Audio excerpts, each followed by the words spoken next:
नमस्कार दोस्तों, smart study and get success online classes में आपका हार्दिक स्वागत है। मैं मंजू चौधरी हाजिर हूँ आपके सामने फिर से एक नई क्लास के साथ। देखिए, आज हम राजस्थान ज्योग्राफी के अंतर्गत राजस्थान की मृदा पढ़ेंगे। राजस्थान के जो कंपटीशन एग्जाम में जो ये टॉपिक पूछा जाता है मृदा संसाधन, तो आज हम चर्चा करेंगे राजस्थान की मृदा के बारे में। राजस्थान में कौन कौन सी मृदा पाई जाती है, कौन सी मृदा किस क्षेत्र में पाई जाती है, विशेषतः अगर क्षेत्र को लेकर पूछा जाए तो कौन सी मृदा कहाँ पाई जाती है। तो बिना कुछ आपका टाइम खराब किए, बिना देरी किए, लेट्स स्टार्ट नाउ। राजस्थान की मृदा। मृदा भूमि की ऊपरी सतह होती है। मृदा क्या होती है? भूमि की ऊपरी जो सतह होती है। आप मिट्टी किसे कहेंगे? जो जमीन होती है इसके ऊपर जो ऊपरी जो सतह होती है वो क्या होती है? मृदा। पृथ्वी की भूप्रपटी क्रस्ट पर पाए जाने वाले असंगठित कणों के आवरण को मृदा कहते हैं। अगर आपसे मृदा की डेफिनेशन पूछी जाए कि मृदा की डेफिनेशन क्या होती है, तो पृथ्वी की भूप्रपटी क्रस्ट पर पाए जाने वाले असंगठित कणों के आवरण को क्या कहते हैं? जो संगठित नहीं रहते जो कण, जो असंगठित जो कण होते हैं, भूप्रपटी क्रस्ट होती है, उस आवरण को क्या कहेंगे? उसको कहते हैं मृदा। अब मृदा का निर्माण कैसे होता है? भाई कोई भी चीज हो उसका निर्माण तो होता ही है ना, कैसे करके। तो मृदा का निर्माण कैसे होता है, आइए चर्चा करते हैं। चट्टानों के टूटने फूटने एवं विघटन से उत्पन्न सामग्री तथा उस पर पड़े जलवायु, वनस्पति एवं अन्य जैविक प्रभावों से निर्मित ये जो मृदा होती है उसका निर्माण किससे होता है? जैसे हम पढ़ते हैं कि हिमालय से जो नदियां आती है या कहीं से भी जो नदियां पहाड़ से निकलती है वो अपने साथ पत्थर बहा के लाती है बड़े बड़े। जैसे जैसे वो पत्थर उस पानी के साथ लुढ़कते जाएंगे, उनका अपर्दन होता रहेगा, वो टूटते फूटते रहेंगे और आखिर में वो कणों में चेंज हो जाते हैं। तो चट्टानों के टूटने फूटने, विघटन से उत्पन्न सामग्री तथा उस पर पड़े जलवायु, फिर ये जो सामग्री जो उत्पन्न हो जाती है उस पर जो जलवायु और वनस्पति से जो अन्य जैविक प्रभाव से जो निर्मित होती है, क्योंकि ऐसे केवल मिट्टी से जो सिर्फ पत्थर रहते हैं क्या उनमें फसल हो जाएगी? नहीं। अगर उनमें ह्यूमस मिलेंगे, इनके वनस्पति वगैरह के जो जानवर होते हैं, जो धरती को, जो जमीन को जो उपजाऊ करने वाले, तो उन जैविक प्रभावों से निर्मित वो क्या कहलाएगी? मृदा। मृदा का उससे निर्माण होगा। ये एक अनवरत प्रक्रिया का प्रतिफल होती है जो भूगर्भीय युगों से होती रही है। ये किसका प्रतिफल होती है?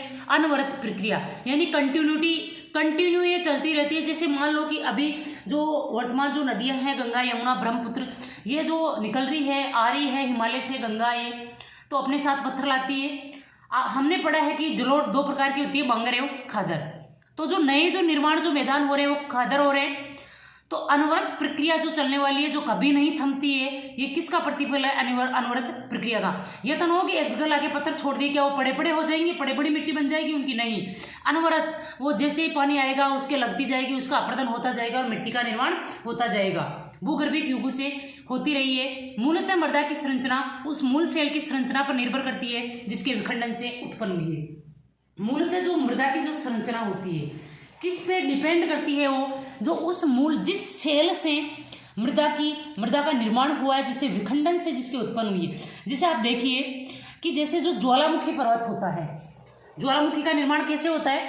पृथ्वी से जो लावा निकलता है उससे ज्वालामुखी का निर्माण होता है। तो उसका अगर उसकी जो चट्टानों का जो विखंडन होगा वो अलग प्रकार की माटी होगी। अगर कोई दूसरा पर्वत है तो उससे जो आएगी तो वो दूसरी प्रकार की माटी होगी। कोई बलुआ पत्थर है उससे बालू मिट्टी होगी। तो मृदा की संरचना किस पे डिपेंड करती है? उसकी चट्टानों पे, जिससे उसका विखंडन हुआ है। मिट्टी के 4 मुख्य घटक है। क्या क्या? पैतृक पदार्थ। पैतृक पदार्थ कौन सा हो गया? जिससे उसका विखंडन होता है। मान लो कोई सी भी चट्टान हो जिससे उसका विखंडन हो रहा है। अब चट्टानें ऐसे तो है नहीं कि सब जगह एक ही प्रकार की पाई जाती है, तो सबकी उत्पत्ति हुई वो माटी एक ही प्रकार की हो गई, नहीं तो फिर हमें मृदा पढ़ने की जरूरत क्या पड़ती थी? वो तो एक ही प्रकार की है। जल, वायु और ह्यूमस। ह्यूमस का जो ये वनस्पति होती है और जो ये छोटे छोटे जीव होते हैं जिनसे मृदा उपजाऊ बनती है, जिनके मरने से, जिनके ये जो चक्र चलता रहता है जिनका, तो पैतृक पदार्थ जिससे उसका विघटन हुआ है, जल, पानी, वायु और ह्यूमस। ये मिट्टी के 4 मुख्य घटक है। मिट्टी ठोस, द्रव व गैसीय पदार्थों का मिश्रण है। मिट्टी किसका मिश्रण है? ठोस, द्रव व गैसीय पदार्थ का मिश्रण। ठोस कौन? जो उसका पैतृक पदार्थ है, और द्रव कौन? जो जल है, और गैसीय पदार्थ कौन? वायु। जो चट्टानों के अपक्षय, जलवायु, पौधों व अनंत जीवाणु के बीच होने वाली अंतःक्रिया का परिणाम है। मिट्टी किसका परिणाम है? जो चट्टानों के अपक्षय यानी उनके टूटने से, उनका विघटन होने से, जलवायु, वहाँ की जलवायु कैसी है, पौधे, वहाँ पे जो पौधों का, जैसे मान लो कि अपन देखते हैं हमारे जब जमीन को बोते हैं तो क्या एक ही जमीन को लगातार बोते हैं? नहीं, उसको जानवरों के लिए छोड़ देते हैं, जैसे बीड़, अड़ाव, आप कुछ भी, चारागाह, कुछ भी बोल सकते हैं, तो उसको छोड़ देते हैं। क्यों? क्योंकि उसमें घास उगेगा, घास की जड़ें जमीन में रहेगी, उससे धीरे धीरे जो जानवरों का जो जड़ें जो रहेगी, जैसे कि पलट पलट के, मतलब एक ही साथ, जैसे कि किसी में बाजरा बोया है, अगर आप उस खेत में खाद नहीं दे रहे हो गोबर वगैरह की, तो आप दूसरे साल उसमें कंटिन्यू बाजरा नहीं बीजोगे, क्योंकि उसी फसल पे वापस वो फसल नहीं हो पाती है। क्यों? क्योंकि बाजरा जिस भी चीज़ का उपजाऊपन, जिस चीज़ से उपजाऊ ज़्यादा होता है वो चीज़ वो पहले ही ले लेता है, तो फिर मिट्टी में वो चीज़ खत्म हो जाती है। तो आप उसमें क्या, उसमें मोट, गवार, मूंग कुछ भी बीज देते हो दोबारा, तो फिर वो वाली चीज़ें फिर वो जो वापस हो जाएगी, वो मतलब एक साथ नहीं, फसल चक्र के हिसाब से बीजी जाती है। और तो फिर उसको छोड़ दिया जाता है 2-4 साल प्रति, क्योंकि जब उसे अड़ाव जो रखा जाता है, यानी बीड़ जो रखा जाता है जानवरों को चरने के लिए, तो फिर उस घास से और उससे जो छोटे मोटे जो जीव होते हैं उससे भूमि उपजाऊ बनती है और बाद में उसको वापस बोया जाता है। तो जो चट्टानों के अपक्षय से, इन टूटने विघटन से जलवायु, पौधों, अनंत जीवाणु के बीच होने वाली अंतःक्रिया का परिणाम है क्या? मिट्टी। मृदा की सतह प्राय 30 से 40 सेंटीमीटर मानी जाती है। मृदा की सतह कितनी मानी जाती है? भूतल से कितनी मानी जाती है? 30 से 40 सेंटीमीटर। किंतु ये 150 सेंटीमीटर या इससे भी अधिक गहराई तक हो सकती है। मानी कितनी जाती है? 30 से 40 सेंटीमीटर। पर ये हो कितनी सकती है? ये 150 सेंटीमीटर से कितनी भी अधिक गहराई तक हो सकती है। अब देखिए, मृदा शब्द की जो उत्पत्ति हुई कौन सी भाषा से? लैटिन भाषा से। लैटिन भाषा का कौन सा शब्द? सोलम शब्द, जिसका अर्थ क्या होता है? फर्श, आंगन। भाई मृदा क्या है? भूतल है, तो फर्श ही है एक तरह का जमीन पे। तो मृदा शब्द की उत्पत्ति किससे हुई? लैटिन भाषा से। लैटिन भाषा के कौन से वर्ड से? सोलम से, जिसका अर्थ क्या होता है? फर्श। मृदा का वैज्ञानिक अध्ययन, मृदा का जो वैज्ञानिक अध्ययन किया जाता है उसे क्या बोलते हैं? पेडोलॉजी। और मृदा के निर्माण की प्रक्रिया को क्या कहते हैं? पेडोजिनेसिस। मृदा का वैज्ञानिक अध्ययन, देखिए कई बार पूछ लिया जाता है कि पेडोलॉजी किसे कहते हैं? मृदा के वैज्ञानिक अध्ययन को। पेडोजिनेसिस मृदा के निर्माण की प्रक्रिया को। राजस्थान की मृदा में अत्यधिक भिन्नता पाई जाती है। राजस्थान की जो मृदा है उसमें अत्यधिक भिन्नता पाई जाती है। क्यों? ये हम चर्चा करेंगे। क्योंकि राजस्थान की जलवायु अलग अलग है, हर जगह एक सी जलवायु नहीं है पूरे राजस्थान की। पूर्वी राजस्थान में कुछ है, पश्चिमी राजस्थान में कुछ है, दक्षिणी राजस्थान में अलग ही है। तो राजस्थान की अधिकांश मृदाएं जलोढ़ और वातोड़ है। वेरी इंपॉर्टेंट, राजस्थान की अधिकांश मृदाएं कैसी है? जलोढ़ और वातोड़। जलोढ़ क्या? देखिए आप इसके नाम से जान सकते हैं। जलोढ़ क्या? जल द्वारा बहाकर लाई गई मिट्टी, उसे क्या कहेंगे? जलोढ़। वातोड़ क्या? वायु द्वारा जमा की गई मिट्टी। आप तो जानते हैं कि हमारे राजस्थान में आंधियां चलती है इतनी खतरनाक, और वो अपने साथ इतनी माटी उड़ाती है कि कुछ भी नहीं दिखाई देता। तो वायु द्वारा जो जमा की गई जो मिट्टी होती है, एक टीला उठकर वहां खिसक जाता है, उस मिट्टी को क्या बोलेंगे? वातोड़। जलोढ़ किसे बोलेंगे? जो जल के साथ आई। वातोड़ किसे बोलेंगे? जो वात यानी वायु के साथ आई। विगत 40-50 हजार वर्षों में प्राय शुष्क रही और इसी शुष्कता के कारण जलोढ़ मैदान वातीय मैदान में बदल गए तथा संपूर्ण पश्चिमी क्षेत्र में रेतीला मरुस्थल हो गया। विगत 40-50 हजार वर्षों में प्राय शुष्क रही। देखिए अपन पढ़ते हैं, जब राजस्थान के जो भौतिक प्रदेश पढ़ते हैं उनमें पढ़ते हैं जो अपने जो मरुस्थल का जो निर्माण हुआ है, और अरावली का जो गोंडवाना लैंड की चट्टानें मानी जाती, बाकी जो मरुस्थल का जो निर्माण हुआ है यहाँ पे पहले क्या था? 33 सागर। और ये जो अपने जो मैदान यहाँ बिछाए गए हैं तो ये कैसे थे? जलोढ़ मैदान। अब हमारे राजस्थान की जो जलवायु है कैसी है? बिल्कुल शुष्क है। 40-50 हजार वर्षों में प्राय शुष्क ही रही। इसी शुष्कता के कारण जलोढ़ मैदान वातीय मैदान में बदल गए, क्योंकि धीरे धीरे मैदान सूख गए। और आपको पता है, जैसे मान लो आंधी आई, अगर उस टाइम सूखी माटी रहे तो माटी खूब उड़ेगी, अगर उसी टाइम गीली माटी रहे तो क्या उड़ेगी? नहीं। तो धीरे धीरे जलोढ़ मैदान किसमें चेंज हो गए? वातीय मैदानों में, तथा संपूर्ण पश्चिमी क्षेत्र में रेतीला मरुस्थल हो गया।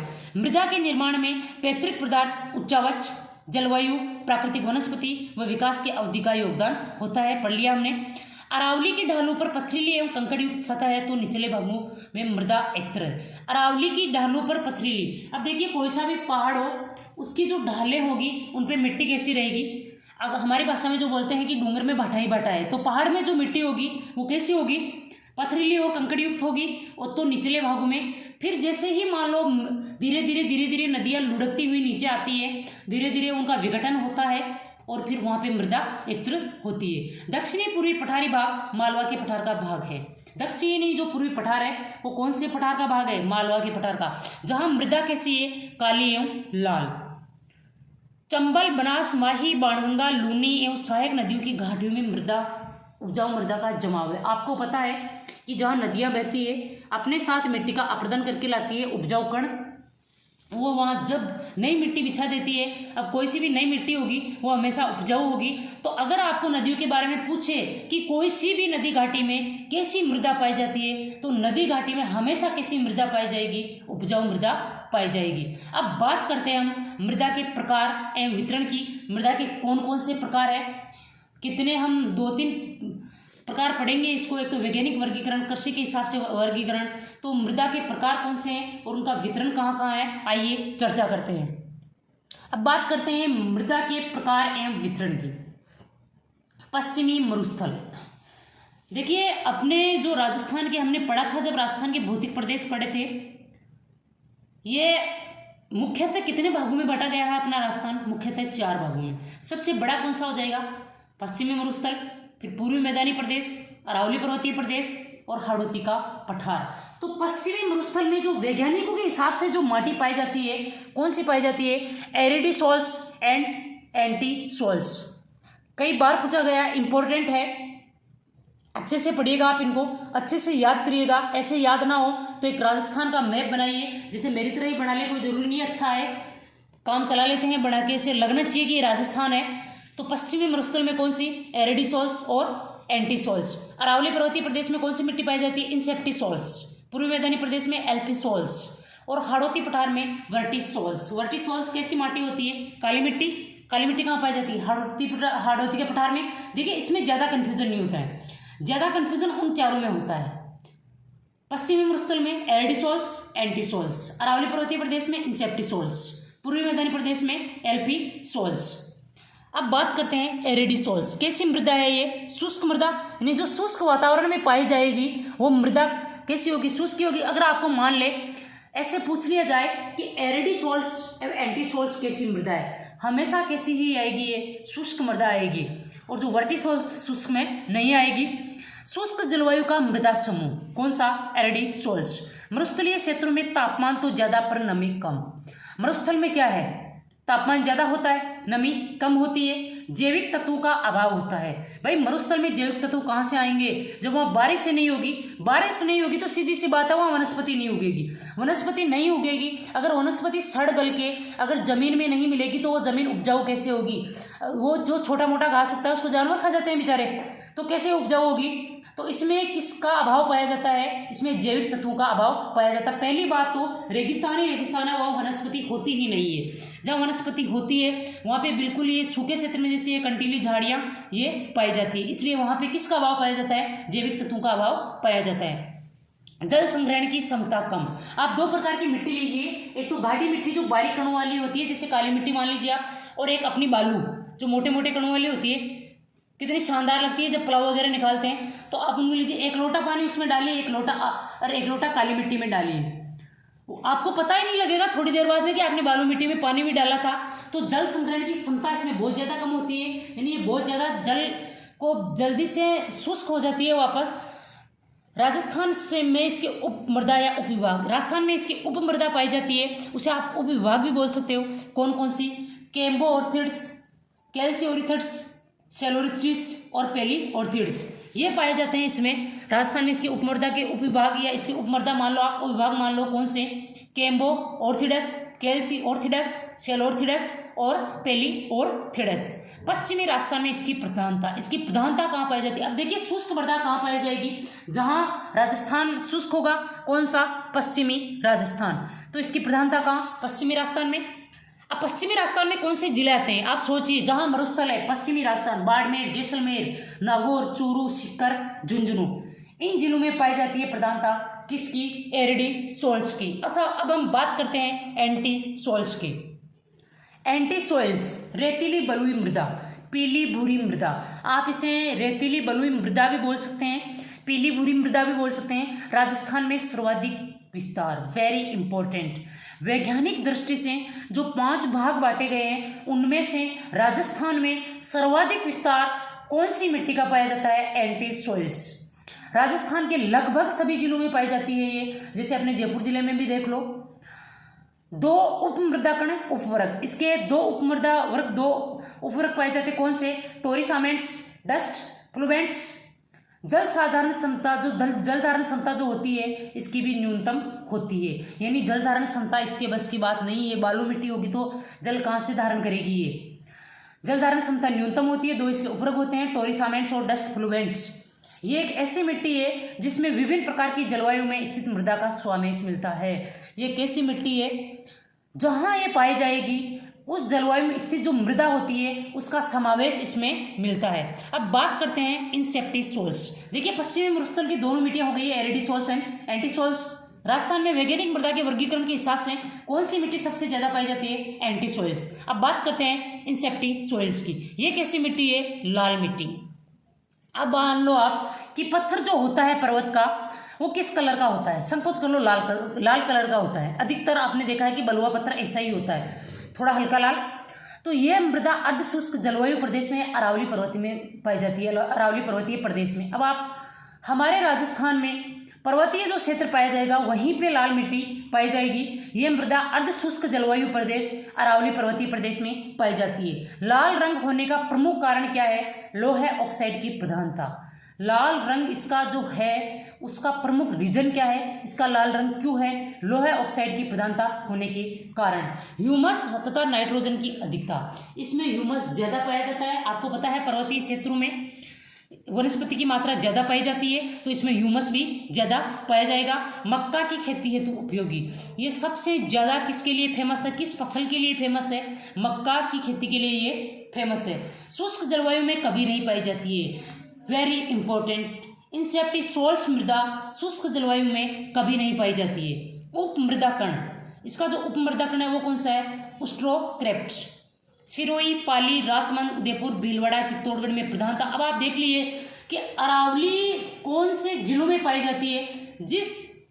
जिस जिलों में अरावली का विस्तार ज्यादा है वहाँ इस मिट्टी का विस्तार ज्यादा मिलेगा, और जिस जिलों में अरावली नाम मात्र की है वहाँ पे ये मिट्टी भी नाम मात्र की मिलेगी। तो सिरोही, पाली, राजसमंद, उदयपुर, भीलवाड़ा, चित्तौड़गढ़ में इसकी प्रधानता पाई जाती है। जयपुर, सवाईमाधोपुर, झालावाड़ में कहीं कहीं मिलती है, क्योंकि वहाँ पे अरावली का विस्तार भी वहीं है ज़्यादा।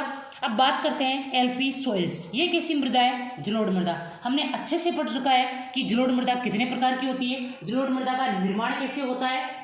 वो बार बार बताने की जरूरत नहीं है कि जलोढ़ मृदा का निर्माण कैसे होता है या वो कितने प्रकार की है, कौन सी को पुरानी बोलते हैं, कौन सी को नहीं बोलते हैं। सर्वाधिक उपजाऊ मृदा, जलोढ़ मृदा कैसी होती है? सर्वाधिक उपजाऊ मृदा, क्योंकि वो नदियों द्वारा वापस उपजाऊ मिट्टी उसमें बिछा दी जाती है, तो सर्वाधिक उपजाऊ कौन सी होगी? जलोढ़ मृदा। पूर्वी मैदानों में पाई जाती है। अब आप देखिए, नदियां अधिकतर जो है जिन्होंने मैदानों का निर्माण किया है राजस्थान के कौन से क्षेत्र में? पूर्वी मैदान में। कैल्शियम तथा फास्फोरस की अधिकता, इस मिट्टी में किसकी अधिकता पाई जाती है? कैल्शियम तथा फास्फोरस की अधिकता पाई जाती है। नाइट्रोजन स्थिरीकरण तीव्र होता है, इसमें जो नाइट्रोजन स्थिरीकरण है वो तीव्र होता है। अब इसका उपमृदा कौन है? उपमृदा कौन सा है? हेप्लूस्थाल्प्स। किसका? एल्पी सॉइल्स का। इनको याद रखने की आपको कोई जरूरत नहीं है, मैंने तो ऐसे ही दे दिया कि मान लो कहीं गलती से पूछ लिया जाए, कोई ऐसे फिर भी खोपड़ी का बैठ जाए और पता नहीं पूछ ले। जयपुर, दौसा, अलवर, भरतपुर, सवाईमाधोपुर, टोंक, भीलवाड़ा, चित्तौड़गढ़, बांसवाड़ा, राजसमंद, उदयपुर, डूंगरपुर, कोटा, बारां, झालावाड़ कहाँ पाई जाती है? देखिए कितने जिलों में विस्तार है इसका। जयपुर, दौसा, अलवर, भरतपुर, सवाईमाधोपुर, टोंक, भीलवाड़ा, यानी पूर्वी मैदान के अंतर्गत जो जिले आते हैं, और उनके अलावा जिन जिलों में नदियां बहती है उन जिलों में ये मिट्टी पाई जाती है। वर्टी सॉइल्स, काली मृदा, वेरी इंपॉर्टेंट। हाड़ौती का पठार कहाँ पाई जाती है? ये हाड़ौती के पठार में अत्यधिक क्ले उपस्थित, यानी जो बिल्कुल बारीक कण होते हैं इसके, काले रंग की मृदा, कपास हेतु उपयोगी। अपन जब अभी तो कोई नहीं बनाता, अब तो डिजिटल जमाना आ गया, वैसे खिलौने आ गए। कौन खिलौने से खेलता है? जब छोटे, आपको पता है जब छोटे थे और काली मिट्टी से ही खिलौने बनते थे। क्यों? इसमें क्ले की मात्रा, जो चिकनाई होती है, इसके जो कण होते हैं बिल्कुल महीन होते हैं, उससे खिलौनों का निर्माण अच्छे से हो जाता है। काले रंग की मृदा है, कपास हेतु उपयोगी, कण बारीक होने के कारण सर्वाधिक जल धारण क्षमता। ऐसी कौन सी मिट्टी जिसकी सर्वाधिक जल धारण क्षमता है? काली मिट्टी की, क्योंकि इसके बारीक कण है। मृदा में लोहा तथा एल्यूमिनियम की प्रधानता। इस मृदा में कौन से तत्वों की प्रधानता पाई जाती है? लोहा तथा एल्यूमिनियम। झालावाड़, बारा, कोटा, बूंदी में प्रधानता। अब आप देखिए ये सबसे ज्यादा कहाँ पाई जाएगी? जहाँ पे हाड़ौती के पठार का विस्तार होगा। हाड़ौती के पठार का विस्तार प्रधानतः कितने जिलों में? 4 जिलों में। कौन से में? कोटा, बूंदी, बारा, झालावाड़। तो उन चारों जिलों में तो इसकी प्रधानता पाई जाती है, तथा सवाई माधोपुर, भरतपुर, डूंगरपुर, बांसवाड़ा में सीमित रूप से पाई जाती है। अब हम बात करते हैं कृषि में उपयोगिता तथा प्रधानता के आधार पर मिट्टी कितनी प्रकार की है? 7 प्रकार की। कृषि में उपयोगिता तथा प्रधानता के आधार पर मिट्टी कितने प्रकार की है? 7 प्रकार की। पहला जो हमने लिया है वो है जलोढ़, या जलोढ़ को और कौन सी मृदा बोलते हैं? कच्छारी मृदा। पूर्वी राजस्थान के नदियों के मैदान एवं घाटियों में विस्तृत कहाँ पाई जाती है? पूरी जो मैदान है हमारे राजस्थान का, वहाँ और घाटियों में विस्तृत है ये। राज्य के पूर्वी भागों में प्रधानतः भरतपुर, धौलपुर, दौसा, जयपुर, टोंक, सवाई माधोपुर जिलों में। अगर बात की जाए जिलों की, देखिए अगर क्षेत्र के हिसाब से पूछा जाए तो राजस्थान के पूर्वी मैदान में, अगर जिलों के हिसाब से पूछा जाए तो आप उसी मैदान को जिलों में कन्वर्ट कर दो कि राजस्थान के पूर्वी मैदान में कौन से जिले पाए जाते हैं। तो भरतपुर, धौलपुर, दौसा, जयपुर, टोंक और सवाई माधोपुर और दौसा। चूना, फास्फोरिक अम्ल तथा ह्यूमस की कमी। इसमें कमी किसकी पाई जाती है? चूने की, फास्फोरिक अम्ल की तथा ह्यूमस की कमी पाई जाती है। कहीं रंग तथा कहीं भूरा, उत्पादकता की दृष्टि से उत्तम है ये। उत्पादकता की दृष्टि से सबसे उत्तम कौन सी मृदा होगी? जलोढ़ मृदा। भूरी कच्छारी मृदा अलवर में, भरतपुर और गंगानगर के घग्गर प्रदेश में कृषि की दृष्टि से उत्तम। भूरी जो कच्छारी मृदा है वो कहाँ पाई जाती है? अलवर में, भरतपुर में और गंगानगर में। घग्गर प्रदेश में, अगर ऐसे डायरेक्ट पूछे तो घग्गर प्रदेश में कृषि की दृष्टि से उत्तम है। कौन सी? भूरी कच्छारी मृदा। अब हम बात करते हैं लाल और पीली मृदा की। सवाई माधोपुर के पश्चिमी भाग में, भीलवाड़ा के पश्चिमी भाग में, अजमेर और सिरोही जिलों में पाई जाती है। हमने अभी थोड़ी देर पहले पढ़ा था कि जो लाल मिट्टी है वो कहाँ पाई जाएगी? जो पर्वतीय क्षेत्र होंगे। अब पर्वतीय क्षेत्र कहाँ है मुख्यतः हमारे राजस्थान में? यही सिरोही, उदयपुर, भीलवाड़ा, इधर ही है जगह, अजमेर। तो इन जिलों में पाई जाती है कैसी? लाल और पीली मृदा। इन भागों में चीका और दोमट मिट्टी दोनों प्रकार की मृदा मिलती है। इनमें चीका और दोमट दोनों प्रकार की मृदा पाई जाती है। कहाँ? पश्चिमी भाग में, जहाँ भीलवाड़ा के पश्चिम भाग है, अजमेर, सवाई माधोपुर का पश्चिमी भाग, सिरोही जिला आदि। अब देख, इस मृदा में कार्बोनेट की कमी होती है। किसकी कमी होती है?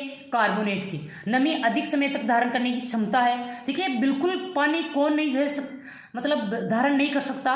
बालू मिट्टी। उसके बाद में तो आप देखिए लाल मिट्टी, काली मिट्टी ये धारण कर सकती है। सबसे ज्यादा क्षमता किसकी? काली मिट्टी की। पर अधिक समय तक ये भी धारण कर सकती है। लाल और पीला रंग किसकी वजह से है? हमने पढ़ा था अभी, लाल रंग किसकी वजह से है? लौह अंश की प्रधानता के कारण। जलवायु और स्थानीय दशाओं का प्रभाव स्पष्ट होता है इस पर। नाइट्रोजन और जैविक पदार्थ, कार्बनिक यौगिकों की मात्रा बहुत कम। इसमें नाइट्रोजन और जैविक कार्बनिक जो यौगिक होते हैं उनकी मात्रा बहुत कम पाई जाती है। अब बात करते हैं लाल लोमी मृदा की। मृदा उदयपुर जिले के मध्य एवं दक्षिणी भाग और डूंगरपुर में मुख्यतः मिलती है। देखिए लाल लोमी मृदा वेरी इंपॉर्टेंट, एग्जाम की दृष्टि से इंपॉर्टेंट है ये। क्यों? क्योंकि यह कहाँ पाई जाती है? सिर्फ उदयपुर और डूंगरपुर में ही पाई जाती है। लाल लोमी मृदा कहाँ पाई जाएगी? सिर्फ उदयपुर और डूंगरपुर में। चूना, पोटास, लोहा ऑक्साइड और फास्फोरस कम मात्रा में। लोहा अंश की उपस्थिति के कारण लाल रंग। लोहा अंश की उपस्थिति के कारण इसका रंग कैसा है? लाल रंग। उपजाऊपन की दृष्टि से सामान्य है और उसमें खेती किसकी होती है? हमने पहले ही पढ़ा था, लाल मिट्टी जो रहेगी उसमें खेती किसकी होगी? मक्का की। मक्का अपने अधिकतर राजस्थान में उदयपुर की तरफ ही पैदा किया जाता है, तो मक्का, चावल, गन्ना आदि। बात करते हैं लाल और काली मृदा की। भीलवाड़ा उदयपुर के पूर्वी भाग, चित्तौड़गढ़, डूंगरपुर एवं बांसवाड़ा जिलों में। अब आप देखिए एक साइड काली मृदा पाई जाती है, एक साइड लाल मृदा पाई जाती है। इसका जो संक्रमण क्षेत्र आ जाएगा वहां पे कैसी मृदा पाई जाएगी, लाल और काली मृदा। कहाँ, भीलवाड़ा उदयपुर के पूर्वी भाग, चित्तौड़गढ़, डूंगरपुर एवं बांसवाड़ा जिलों में कैसी मृदा पाई जाती है, लाल और काली मृदा। लाल मृदा मालवा की काली मिट्टी का विस्तार है। लाल मृदा किसका विस्तार है, जो मालवा का पठार है एमपी में, उसकी काली मिट्टी का विस्तार है। फास्फेट, नाइट्रोजन, कैल्शियम और कार्बनिक पदार्थों की कमी, उत्पादकता में विविधता होती है, यानी कहीं ज़्यादा उत्पादन होता है, कहीं कम होता है। सामान्यतः इसमें क्या पैदा होता है, इसमें कपास और मक्का पैदा होता है, क्योंकि जो काली मिट्टी होती है वो वैसे भी किसके लिए फेमस है, कपास के लिए, इसलिए उसे कपासी मृदा भी कह देते हैं। बात करते हैं मध्यम प्रकार की काली मृदा। हाड़ौती पठार अर्थात कोटा, बूंदी, बारां, झालावाड़। काली मृदा कहाँ पाई जाएगी, हाड़ौती के पठार में। हाड़ौती का पठार कहाँ है, कोटा, बूंदी, बारां, झालावाड़ में। गहरे भूरे रंग से काले रंग तक होती है ये। इस मृदा में कच्छारी मृदा भी मिश्रित रूप से पाई जाती है, जो नदियों की घाटी में है। कच्छारी मृदा भी इसमें पाई जाती है, यानी जलोढ़ मृदा भी, जो कहाँ पाई जाती है, नदियों की घाटी में। फास्फेट, नाइट्रोजन और जैविक पदार्थ इसमें कम होता है। कैल्शियम और पोटास पर्याप्त मात्रा में होता है। यह मृदा व्यापारिक फसलों जैसे कपास, मूंगफली, दालों आदि, मैंने आपको अभी बताया था कि कपास का जो उत्पादन होता है वो शुरुआती कौन सी मिट्टी में होता है, काली मिट्टी में। तो काली मिट्टी उपजाऊ ज़्यादा होती है, और ये ऐसी फसलों वाली जो कपास, मूंगफली, दालें, ये इसमें पैदा ज़्यादा होती है। तो ये व्यापारिक फसलें किसमें ज़्यादा पैदा होती है, काली मृदा में। भूरी रेतीली मृदा पश्चिमी राजस्थान के बाड़मेर, जालोर, जोधपुर, पाली, नागौर, सिरोही, सीकर, झुंझुनू जिलों के लगभग 36,000 वर्ग किलोमीटर में। भूरी रेतीली मृदा कहाँ पाई जाती है, पश्चिमी राजस्थान के बाड़मेर, जालोर, जोधपुर, पाली, नागौर, सिरोही, सीकर तथा झुंझुनू जिले के लगभग 36,000 वर्ग किलोमीटर में। मृदा में रेत की प्रधानता, इसमें किसकी प्रधानता होती है, रेत की प्रधानता ज़्यादा होती है। फास्फेट की मात्रा पर्याप्त होती है और पानी उपलब्ध होने पर अच्छी फसल देती है। ये ऐसी ज़मीन है कि अगर इसको पानी मिल जाएगा तो ये फसल भी अच्छी दे देगी। कौन सी मृदा, भूरी रेतीली मृदा, जो पश्चिमी राजस्थान के बाड़मेर, जालोर, जोधपुर, पाली, नागौर, सिरोही, सीकर, झुंझुनू जिलों में पाई जाती है। अब बात करते हैं केवल रेतीली मृदा की। भूरी रेतीली मृदा में तो रेत की मात्रा ज़्यादा पाई जाती है। अब रेतीली मृदा थार के मरुस्थल में विस्तारित है। रेतीली मृदा कहाँ रहेगी, मरुस्थल में रहेगी। तो थार के मरुस्थल में विस्तारित है। संपूर्ण पश्चिमी राजस्थान रेतीली मृदा और रेत के टीलों से युक्त है। ये वायु प्रवाह द्वारा जमा की गई है। देखिए अधिकतर जो ये रेत के जो टीले हैं, बरखान, और जो ये अगर आपको ये पूछ ले कि बरखान ये सब कहाँ पाए जाते हैं, तो जैसलमेर, बाड़मेर में पाए जाते हैं ये। तो थार के मरुस्थल में विस्तारित संपूर्ण पश्चिमी राजस्थानी रेतीली मृदा और रेत के टीलों से युक्त ये वायु प्रवाह द्वारा जमा की गई है। रेतीली मृदा आंधी के साथ चलती है। ये किससे जमा है, वायु प्रवाह द्वारा। हवाओं के साथ वर्तमान में भी स्थानांतरित होती रहती है। हवाओं के साथ अगर आंधी चल रही है और आप 1 घंटे पहले कहीं गए, वहाँ से गुजर के आए, वापस वहाँ आओगे ना, तब तक आपको रास्ता गायब मिलेगा, पता ही नहीं चलेगा कि आप किधर से गए। तो हवाओं के साथ ये अभी भी स्थानांतरित होती है। इसमें पीली, भूरी, बलुई, चिक्का मृदा भी उपस्थित रहती है। इस मृदा के 4 वर्ग है। देखिए इस मृदा के 4 वर्ग है रेतीली मृदा के। इन वर्गों को क्या, देखिए हमने 7 इसके भाग इसलिए बांटे क्योंकि जो ये वर्ग है इनको हमने मेन मतलब जो भाग है उसमें नहीं दिया, उसमें ना देकर इसके उपभागों में दे दिया। रेतीली बालू मृदा कहाँ, गंगानगर, बीकानेर, चूरू, जोधपुर, जैसलमेर, बाड़मेर, झुंझुनू जिलों में। देखिए जो रेतीली बालू मृदा है वो जो अपने मरुस्थल के लिए जो फेमस जिले हैं उनमें आ जाएगी। कौन कौन से में, गंगानगर, बीकानेर, चूरू, जोधपुर, जैसलमेर, बाड़मेर और झुंझुनू जिलों में। लाल रेतीली मृदा नागौर, जोधपुर, पाली, जालोर, चूरू, झुंझुनू। कि अपने राजस्थान के जो उधर वाले जो जिले आ गए जो मरुस्थल में आते हैं उनमें से कौन सी आ जाएगी, बिल्कुल रेतीली है उनमें। तो रेतीली बालू मृदा। फिर धीरे धीरे जैसे इधर आए तो नागौर, जोधपुर, पाली, जालोर, चूरू, झुंझुनू में कौन सी मृदा पाई जाएगी, लाल रेतीली मृदा। पीली जो भूरी रेतीली मृदा ये कहाँ पाई जाती है, नागौर और पाली जिलों में। खारी मृदा बाड़मेर, जैसलमेर, बीकानेर, नागौर जिलों की निम्न भूमियों अर्थात गर्तों में।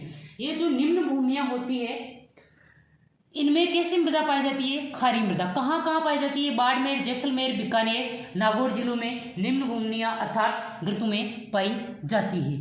ये हो गए हमारे 7 भाग मृदा के जो कृषि उत्पादकता के आधार पर दिए गए हैं। अब बात करते हैं निर्माण के आधार पर। देखिए इसमें अब ऐसा समझाने जैसा कुछ भी नहीं रहा, सिर्फ मैंने दोबारा दे दिया है। आपकी सुविधा के लिए कि अगर निर्माण के आधार पर पूछ लिया जाए, सिर्फ एक एक लाइन पढ़नी है, बाकी मैंने इसमें और भी लिख दिया है, वापस किसी किसी को रिपीट करके लिख दिया है, आपके लिए तो अच्छा ही है, दोबारा सुनने को मिलेगा, दोबारा पढ़ने को मिलेगा तो ज़्यादा याद होगा। भारतीय कृषि अनुसंधान परिषद नई दिल्ली द्वारा निर्माण के आधार पर राजस्थान की मृदा को 8 भागों में विभाजित किया गया है। कितने भागों में विभाजित किया गया है? 8 भागों में। देखिए जलोढ़ मृदा अच्छे से पढ़ा हमने, इसका और नाम क्या है ये देख लीजिए आप, दोमट, कांप, कच्छारी मृदा। किससे इसका निर्माण हुआ? नदियां जो बहाकर लाती है अवसाद, उनसे इसका निर्माण हुआ। विस्तार क्षेत्र, अब ये जो नदियां हैं वहीं पे पाई जाएगी कहाँ? पूर्वी मैदानी प्रदेश, घग्गर का मैदान जो गंगानगर हनुमानगढ़ में आ गया, छप्पन का मैदान, कांठल का मैदान, माही नदी का किनारा, छप्पन का मैदान जो इधर प्रतापगढ़ बांसवाड़ा की तरफ आ गया, और रोही का मैदान। यानी जहाँ जहाँ नदियाँ घाटियों का जो मैदान है वो किस में आ जाएगा? जलोढ़ मृदा में। सर्वाधिक उपजाऊ मृदा है, नाइट्रोजन और ह्यूमस की कमी होती है, पहले लिख दिया। कैल्शियम फास्फोरस पाया जाता है, लिख लिया। जलोढ़ मृदा 4 प्रकार की होती है। देखिए मैंने आपको समझाया था कौन कौन सी भापर, जैसे मान लो कि ये पर्वत है और यहाँ से निकल रहा है, नदी यहाँ निकल रही है, तो पहले यहाँ जो बड़े बड़े जो पत्थर आते हैं उनसे जो निर्माण जो क्षेत्र होता है उसे कौन सा बोलते हैं? भाबर। अब इसमें जैसे ही नदी ऊपर से आएगी तो ये जो बड़े बड़े पत्थर है इनमें नदी गुम हो जाती है और यहाँ से निकलती है। उसके बाद में जो दलदली जो मैदान आएगा, यानी जहाँ पे नदी वापस एक धारा यहाँ निकलेगी, एक यहाँ वापस दिखेगी गुमफित नदी, उसे क्या बोलते हैं? तराई क्षेत्र। उसके बाद में जो मैदान आएगा तो जहाँ पे हर साल जो मिट्टी बिछाई जाती है उसे नई जो होती है उसे बोल देंगे खादर। और जहाँ पे पहले पहुंची थी नदियाँ और पहले के निर्माण में निर्मित किए गए और अभी जहाँ पे नदियाँ नहीं पहुँचती है उन्हें क्या कहेंगे? बांगर। तो जलोढ़ मृदा 4 प्रकार की होती है, कौन कौन सी?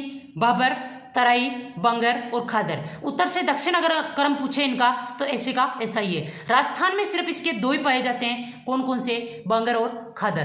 काली मृदा हमने अभी पढ़ा, इसे कपास या रेगुर मृदा भी बोलते हैं। इसका निर्माण कैसे हुआ? ज्वालामुखी क्रिया के समय निकलने वाले लावा से। कहाँ? हाड़ौती क्षेत्र में।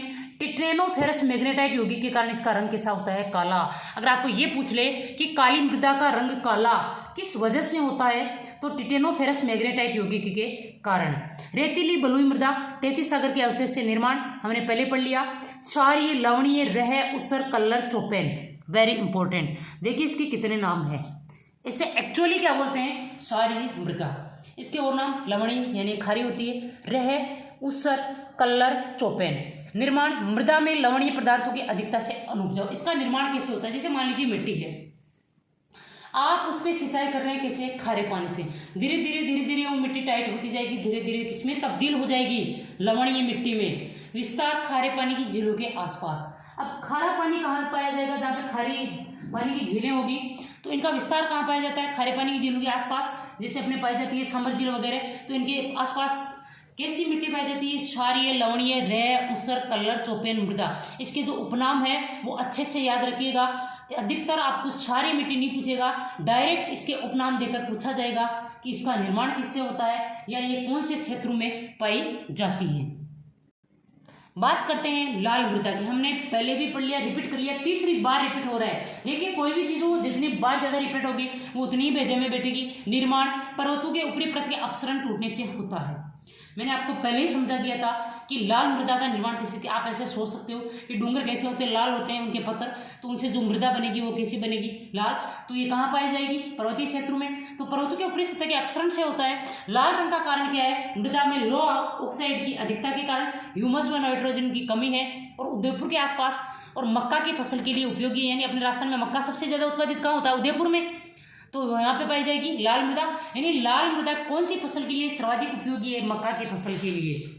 और वहीं पे अधिकतर अरावली पर्वतीय प्रदेश ज़्यादा फैला हुआ है दक्षिण राजस्थान में, तो वहीं पे लाल पीली मृदा अधिकतर पाई जाएगी। लाल मृदा, लाल पीली मृदा। ग्रेनाइट तथा निश्चट्टानों के अपसरण से मोटे अनाज हेतु उपयोगी मुख्यतः ज्वार। लाल पीली जो मृदा है इसका निर्माण कैसे हुआ? ग्रेनाइट तथा निश्चट्टानों के अपसरण से यानी टूटने से। और मोटा अनाज कौन सा? ज्वार बाजरा ही आते। तो ज्वार का जो उत्पादन होता है उससे तो उपयोगी मिट्टी कौन सी है? लाल पीली मृदा। अब बात करते हैं लेटेराइट मृदा। इसका निर्माण उच्च तापमान तथा उच्च वर्षा वाले क्षेत्रों में आकस्मिक जलवायु परिवर्तन से होता है। इसका निर्माण कैसे होता है? जहाँ पे तापमान भी बहुत ज़्यादा पाया जाता है, जहाँ पे बारिश भी बहुत ज़्यादा होती है और एकदम से जलवायु परिवर्तन होने के कारण इसका निर्माण होता है। भारत में कहाँ पाई जाती है ये? केरल, कर्नाटक और तमिलनाडु में। इसमें क्या पैदावार होती है? काजू, नारियल, कॉफी। ये कौन सी मिट्टी में पैदा होते हैं? लेटेराइट। क्या आपने उपजाएंगे या काजू बालू रेत में? नहीं, लेटेराइट मृदा में काजू, नारियल, कॉफी ये तो उपयोगी है। ये कहाँ पाई जाती है? जहाँ पे तापमान भी ऊंचा होगा और बारिश भी ज़्यादा होगी। बात करते हैं पीट मृदा की। इस मृदा का निर्माण दलदली मृदा में जैविक पदार्थों के मिलने से। पीट मृदा का निर्माण कैसे हुआ? जो दलदली मृदा में जैविक पदार्थ मिल गए तो इसका निर्माण हुआ। विस्तार कहाँ? डेल्टाई प्रदेश में। डेल्टाई प्रदेश कैसे होते हैं? दलदली यानी जहाँ हमेशा पानी ऐसे कीचड़ सा, दलदली किसे बोलते हैं? जहाँ हमेशा पानी सा भरा रहता है। डेल्टाई प्रदेश, कच्छ, खारान आदि में जहाँ मैंग्रोव वनस्पति पाई जाती है। मैंग्रोव वनस्पति कहाँ पाई जाती है? दलदली क्षेत्रों में। भारत में मैंग्रोव वनस्पति जो दलदली है, जो इधर क्षेत्र है, डेल्टाई प्रदेश है, कच्छ, खारान है और एक दो जैसे कि पश्चिमी घाट का थोड़ा क्षेत्र आ जाएगा। तो इन सब में क्या पाए जाते हैं? मैंग्रोव वनस्पति। इस मृदा का निर्माण कैसा होता है? दलदली मृदा में जैविक पदार्थों के मिलने से। मान लिए दलदली मृदा है, मान लिए अपना अब वो है जो सुंदरवन का जो डेल्टा है वो है, उसमें पेड़ पौधे तो उगते हैं। अब वो सड़ गल के पत्तियां नीचे तो गिरेगी, जब वो गिरती है तो जैविक पदार्थों से जो मिट्टी बनती है उसे क्या बोलते हैं? पीट मृदा। और निर्माण कहाँ पाया जाएगा इसका? डेल्टाई प्रदेश में, कच्छ के रण में। देखिए एक दो मिट्टी के विशेष प्रकार है जो पूछे जाते हैं। रेवेरेना मृदा। राजस्थान में घग्गर और सतलज के मैदान में रेवेरेना मृदा पाई जाती है। रेवेरेना मृदा कहाँ पाई जाती है? राजस्थान में घग्गर और सतलज के मध्य के मैदान में। ये कहाँ है? ये अपने गंगानगर हनुमानगढ़ में। तो कहाँ पाई जाएगी रेवेरेना मृदा? अगर आपको जिला विशेष देकर पूछ ले तो गंगानगर हनुमानगढ़ में, जो गेहूं की फसल में उपयोगी होती है। अगर आप ये सोच सकते हो कि गंगानगर हनुमानगढ़ में सबसे ज़्यादा फसल कौन सी उगाई जाती है, तो गेहूँ। तो रेवेरेना मृदा में सबसे ज़्यादा कौन सी फसल पैदा होती है? गेहूँ। रेवेरेना मृदा में जब लवणता की मात्रा बढ़ जाती है तो वो साइरोजेक्स कहलाती है। Very important. मिट्टी का एक प्रकार और है साइरोजेक्स। साइरोजेक्स का निर्माण कब होता है? जब रेवेरेना मृदा में लवणता की मात्रा यानी खारेपन की मात्रा बढ़ जाती है और वो अनुपजाऊ हो जाती है, तो उसे क्या बोलते हैं? साइरोजेक्स। तो रेवेरेना मृदा और साइरोजेक्स दोनों कहाँ पाई जाती है? गंगानगर में। क्योंकि जो घग्गर और सतलज का मध्य का मैदान है वो भी कहाँ पाया जाता है? गंगानगर में। तो देखिए ये था आज का हमारा टॉपिक, राजस्थान का मृदा संसाधन। वैसे तो ये टॉपिक बहुत लंबा चौड़ा है, पर अपन ने शॉर्ट एंड स्वीट में आधे घंटे में पूरे को कवर कर लिया है। आपके लिए वही फैक्ट यहाँ दिए हुए हैं जो एग्जाम में पूछे जाते हैं। अगर आपको नोट्स प्राप्त करने हैं तो अपने इसी यूट्यूब चैनल के नाम से ही, टेलीग्राम चैनल का नाम है, आप वो ज्वाइन कर लीजिए। डेली जो क्लास जो अपलोड करते हैं उसके नोट्स वहाँ अवेलेबल कराए जाते हैं। आप उसे ज्वाइन कीजिए और नोट्स पा सकते हैं। अगर क्लास पसंद आई तो लाइक एंड कमेंट कीजिए। क्लास समझ में आए तो ज़्यादा से ज़्यादा शेयर कीजिए, सब्सक्राइब कीजिए। मिलते हैं अगली क्लास में एक नए टॉपिक के साथ। जय हिंद, जय भारत।